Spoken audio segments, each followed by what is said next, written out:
Đến giờ uống thuốc rồi này, này, ngồi xuống, ngồi xuống. Rồi, đến giờ uống thuốc của cô rồi này. Mimi đi nào. Đi lấy ghế, đi lấy ghế. Nhanh, đi lấy ghế. Lại lấy ghế. Cô ngồi im đây nha. Rồi. Đây nha. Không muốn ngã đâu. Mimi, chưa sự đi lấy cho mẹ cái nữa nhé. Nhá. Mimi, đi lại lấy ghế nhé.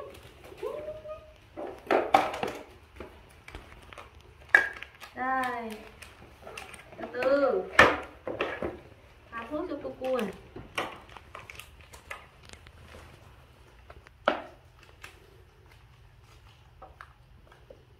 Cô uống hết thuốc cho nó khỏe nhé. Nào.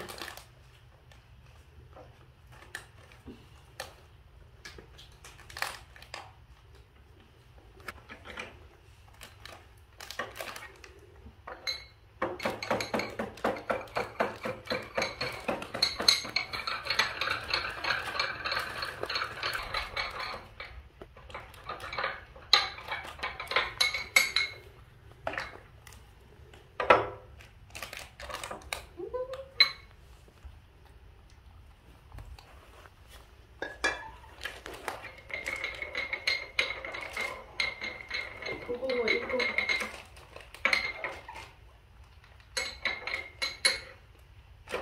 Nào, cô đi vào trong ngồi đi, cô sang đây. Đừng có đá vào con nha, đá là đủ đấy.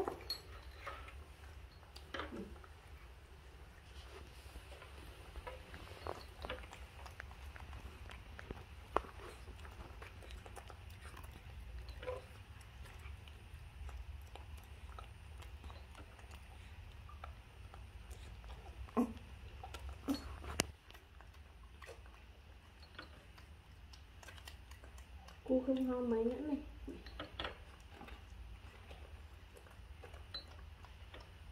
May mà không bị viêm phổi nhỉ. Bị viêm phổi là mệt đấy.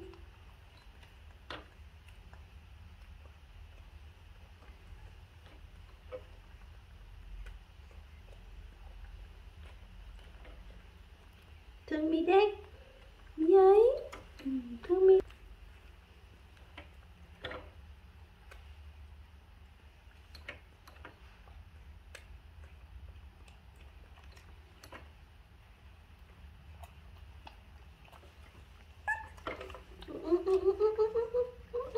Rồi. Mimi. Rồi, con ngồi xì xa nào. Rồi, cho Mi này.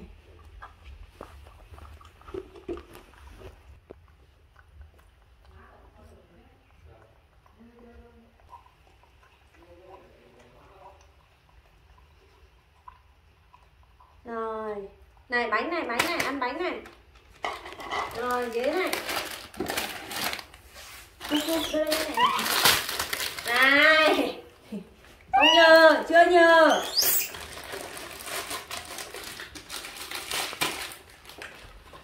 Đây. Wow. Nào từ từ nhá. Cô này, Mi này. Wow. Đã chưa? Ăn ở trên tay đã không? Ngon nhở? Đúng rồi.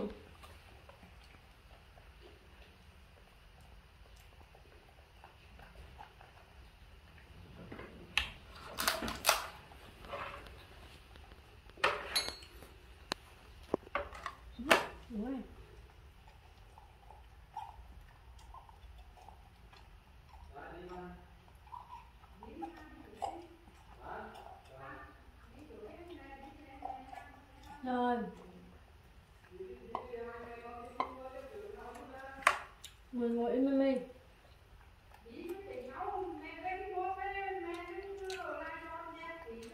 Mimi ngồi im nào. Mi ăn nữa hả?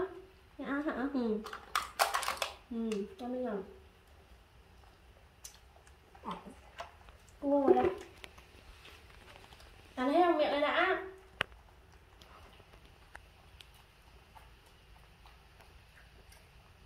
Nữa hả?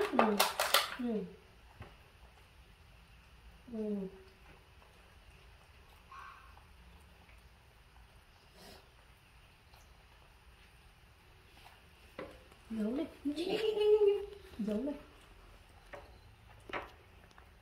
Tham luôn.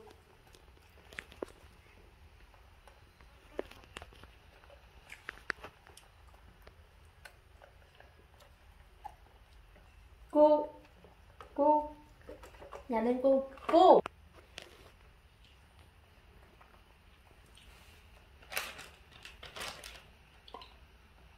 dọn dẹp nhá, đừng ngồi ăn nhá.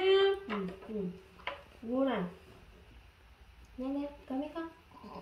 Uống nước hả?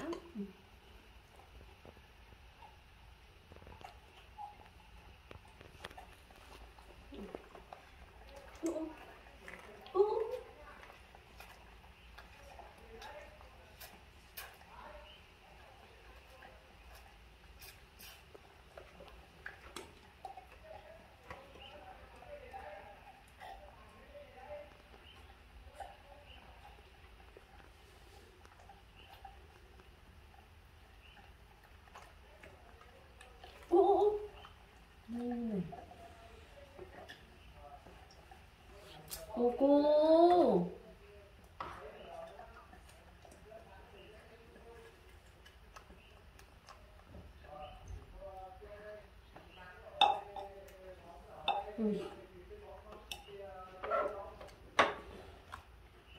nữa hả?